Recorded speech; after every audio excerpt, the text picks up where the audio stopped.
जय हिंद दोस्तों, मैं जगमोहन सोनी आपका स्वागत करता हूं आपके अपने YouTube चैनल मॉडर्न धर्म पर।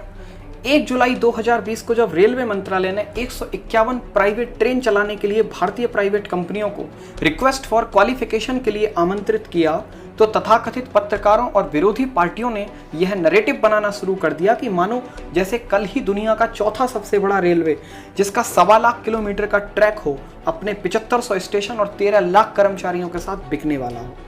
बस फिर क्या था, हम भरत मुनि द्वारा नाट्य शास्त्र में दिए 8 रसों को भूलकर हरिशंकर परसाई के निंदा रस का आनंद लेने लग गए। गली मोहल्ले, चौराहे, कार्यालय, न्यायालय, फेसबुक, व्हाट्सएप, ट्विटर, यूट्यूब और यहाँ तक कि हर अखबार में सरकार की निंदा का रस का पान करके स्वयं को तृप्त करने में लग गए।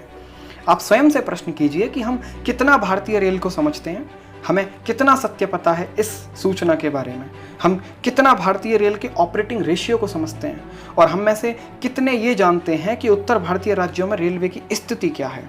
2017-18 की कैग रिपोर्ट में बताया गया कि भारतीय रेल का ऑपरेशन रेशियो 98.44% है।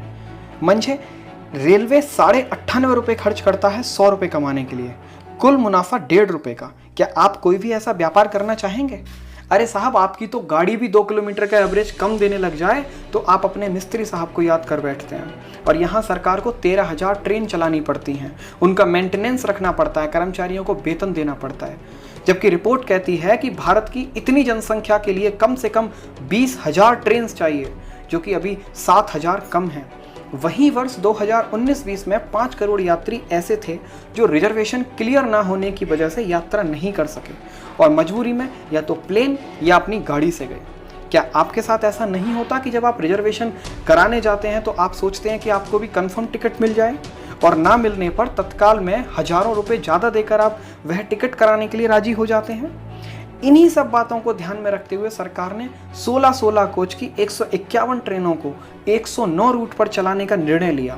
इससे रेलवे में 30,000 करोड़ का निवेश आएगा, जिससे हम उत्तर भारत में रेलवे प्रोजेक्ट को धार दे सकेंगे, जो कि लगभग 90,000 करोड़ रुपए का है। क्योंकि हम इतने स्वार्थी हैं कि एक राष्ट्र के रूप में सोच भी नहीं पाते। हमने गलवन घाटी के लिए तो पुतले जला लिए, क्या कभी सरकार पर दबाव बनाया कि उत्तर भारत में रेलवे का विस्तार क्यों नहीं हो रहा है? हमें अपने नगरों तक तो राजधानी के स्टॉपेज चाहिए, पर उत्तर पूर्व का क्या? वहां राजधानी तो क्या, रेलवे की पटरियां तक नहीं थीं। मिजोरम, मेघालय, मणिपुर, सिक्किम और नागालैंड की राजधानियां तक रेलवे से कनेक्टेड नहीं है। आज अनपढ़ों और कुपड़ों की एक बहस चल रही है कि सरकार ने पटरियां बेच दी। 2004 में सत्ता बदलते ही बिहार के विकास पुरुष लालू रांची और पुरी के प्राइम लोकेशन के होटल सुजाता प्राइवेट लिमिटेड को दिला देते हैं, जिसके बदले में उनको 3.5 एकड़ जमीन पटना में दलाली के रूप में मिलती है। तब विकास हो रहा था। 1969 और 1980 में इंदिरा गांधी ने सोवियत झुकाव के कारण बैंकों का राष्ट्रीयकरण गरीबों के हित के नाम पर किया।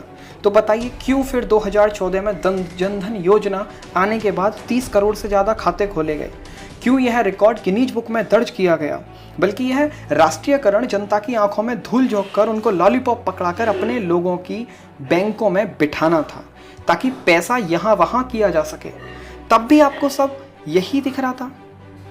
जब आप आंदोलन के नाम पर रेलवे की पटरियां उखाड़ते हैं, नई ट्रेनों पर पत्थर बरसाते हैं, तब पटरी राष्ट्र की नहीं होती क्या? ये वही लोग हैं जो कभी टिकट नहीं लेते हैं, अब इनको टिकट लेनी पड़ेगी।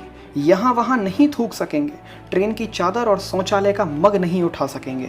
ये वही लोग हैं जिन्होंने ना कभी टैक्स दिया है, ना बहते पानी को बंद किया है, ना जलते एक्स्ट्रा ट्यूबलाइट्स को बंद किया है, और रात में बिजली चुलाकर देश की अर्थव्यवस्था को मजबूत किया है।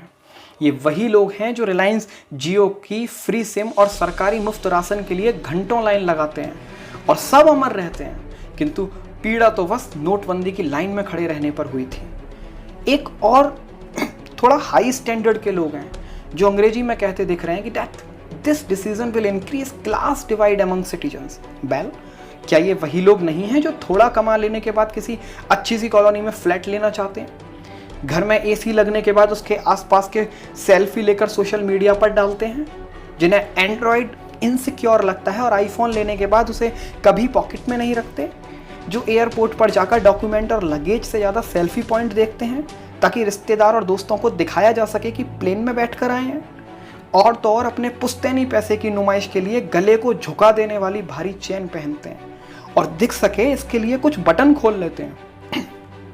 ये लोग जो पल पल एक दूसरे को नीचा दिखाने के तरीके ढूंढते रहते हैं, वो आज क्लास डिवाइड की बात कर रहे हैं। साहब, सरकारी सरकारी करके शोर ना मचाइए।